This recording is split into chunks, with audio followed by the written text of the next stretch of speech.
Hello. Today we are going to talk about graphing in a lot of different ways, and we're going to start with number line. This is probably the easiest place to start. Most number lines graphed are going to be using inequalities, and those are kind of the best place to do them. Also, with interval notation is also helpful. So we're going to start there. So let's go ahead and head to the board.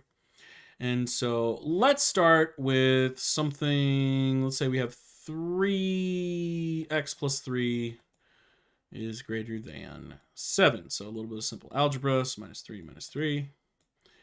X is greater than 4. It's not equal to 4, but it is greater than 4. So I kind of did this when we were talking about interval notation. But to formalize it, so 4 is the number we care about. Now, x is bigger than 4, so that means we are going to the right.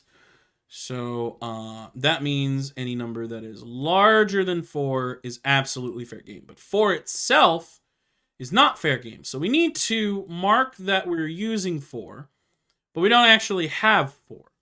So we are going to use an open dot as drawn below to signal to anybody reading that we're not using 4, but anything bigger than 4 is fair game. So this would be a parenthesis 4, comma, infinity. So this is the interval. This would be how we'd graph it. And if you wanted to, you could go ahead and graph, 3, 2, 1, 0, and then, 5, 6, 7, 8, so on and so forth. You don't have to put all these tick marks here.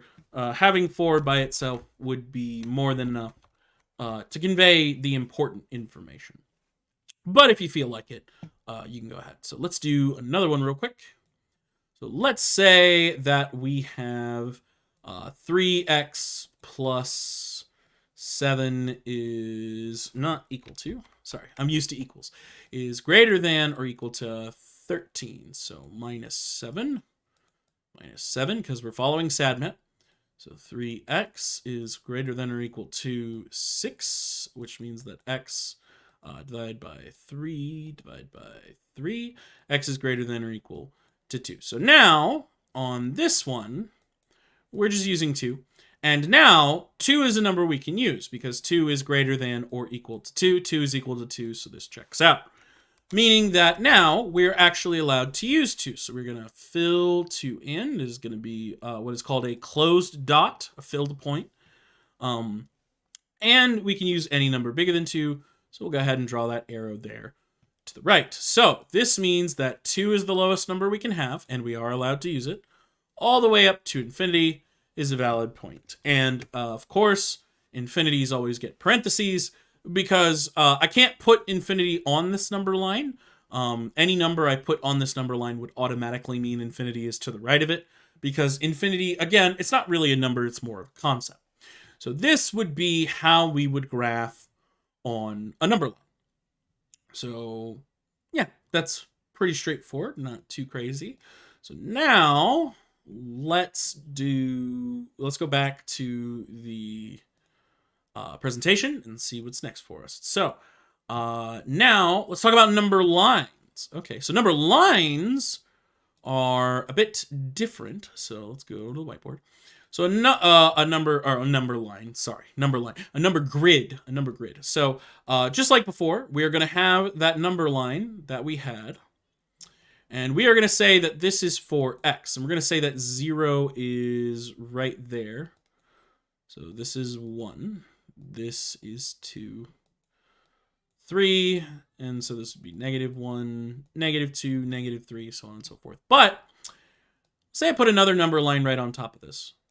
And let's say this is the y number line. It's going perpendicular, so at a 90-degree angle, or well, it's supposed to be going at a 90-degree angle, to the x-axis. And let's say that it has its own 1, 2, 3, and it has its own -1, -2, -3. So now I can put a point anywhere on here, and it'll have both an x value and a y value. So let's say I drop a point right here.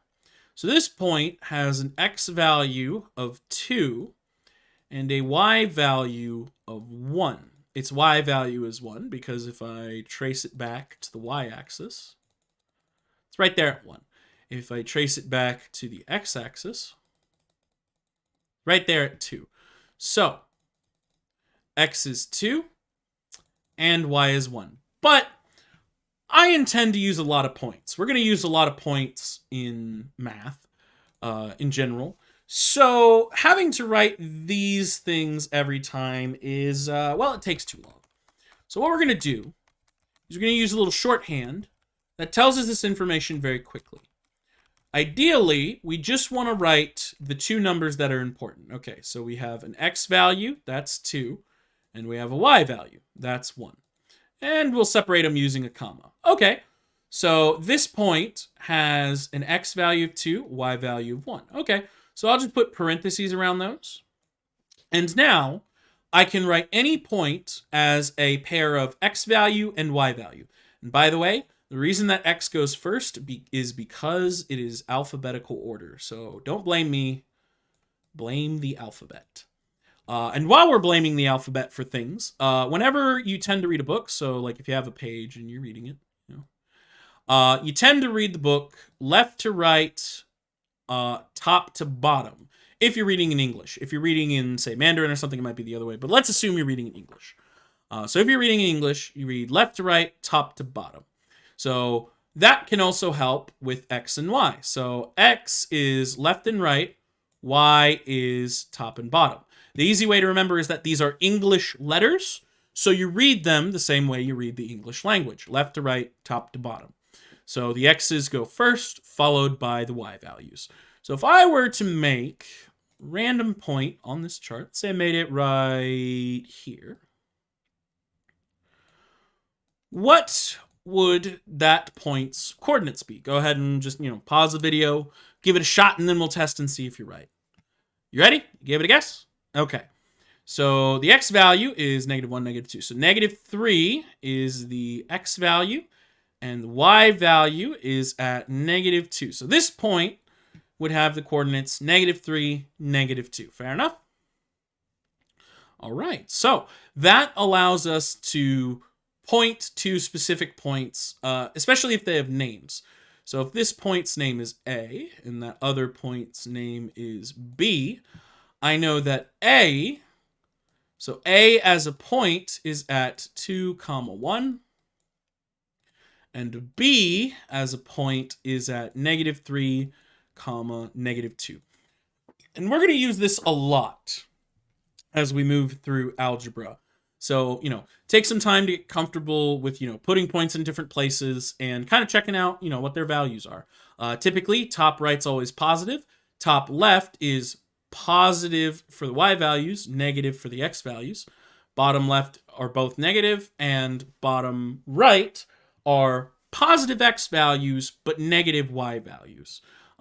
Don't worry, you don't have to memorize that. You can just kind of follow it from the middle to see which ways it goes to get your x and y values. So, yeah, that is how we graph points on what we call a coordinate plane. Sometimes it's called the Cartesian coordinate system. So it's Cartesian. And if that sounds familiar, it should, because René Descartes was the guy who came up with it. He was the guy who said, "I think, therefore I am." So he also made this, philosophy and math. Turns out a lot of people who do philosophy do math for some reason. It just happens. So anyway, back to our notes. So that's how we do a grid. And now let's talk a little bit about points and lines. So we've already talked about how points are labeled as pairs of numbers. Those are called coordinate pairs. They're called coordinate pairs because it's a pair of numbers that tell you what the coordinates are. I know, crazy, right? And also, whenever we have 2 points on a coordinate grid, there's only a single straight line that goes between them. And you can get points from anywhere along the line. So let's go back to our thing, and let's erase some of this, because some of this is a little bit much. We know it's Cartesian now, so we don't need that. We know we know all that. We know that's A. We know that's B. Okay, so now we got these. So we got these 2 points. So what I'm going to do is I'm going to use a line tool. So I'm going to draw a straight line that goes from, actually, hold on. Yeah. So I'm going to draw a straight line that goes from here to here. Or, well, I'm trying to draw a straight line that goes from here to here. Can I not? Oh, I know where that is. Solid color. There we go. All right. Silly me. All right. So I'm going to draw a straight line from here to there. And I'm going to keep going, extend through it. So there's only one line I can draw that goes straight through the middle. And if I continue that line up this way, I can extend that line pretty much as far as I want. So anywhere on this line, I can mark a point and then we can get coordinates from it. So let's say I mark about right here. So this point is on the line. I would like my brush, please. This point is on the line that was created by those other 2 points. So this point would be -2, -1. So we made a line, and then we got a new point off of that line, which, fair enough. That's supposed to be the way it works. There is a special word, though, for points that are on a line. So let's say this point is C. Let's say that this point is B, and let's say that this point is A. So they've all got their names. In a case like this, we would say that A, B, and C are all collinear. So collinear is a fancy way of saying they're all on the same straight line. So if anywhere ever you hear someone saying that these points are collinear, it just means you can put them all on the same straight line. Fair? All right, so that is about what we're going to say for that. And remember, you can always extend a line. So if you draw the line between the 2 points and you want to keep going, just make sure that you have like a straight edge or something so that you can keep the line going straight through the points after them if you'd like. The lines go on forever, so like I said, feel free to extend them as far as you want. So going back to our notes, we are here. So that is the end of the graphing bit. I know it's not super big, but we're going to do some more graphing here in a second. For now, though, just make sure that A, you're comfortable with Cartesian coordinate pairs. You know how to, put points X and Y wherever you need them, and know that you can put a straight line between those points pretty much whenever you want. And once you're comfortable graphing on the grids, I'd recommend going ahead and doing the independent practice for the first 2 topics. A and B should be those things that we just went over. Then, once you're done with that, come on back and we'll get started with 2 variable equations and how we use equations with graphs to make the math a bit easier. But again, go ahead and make sure that you're comfortable with plotting the points first and that you can read coordinate pairs before you come back and do the second half of this lesson. So anyway, you take care of that, and I'll see you then. Bye-bye.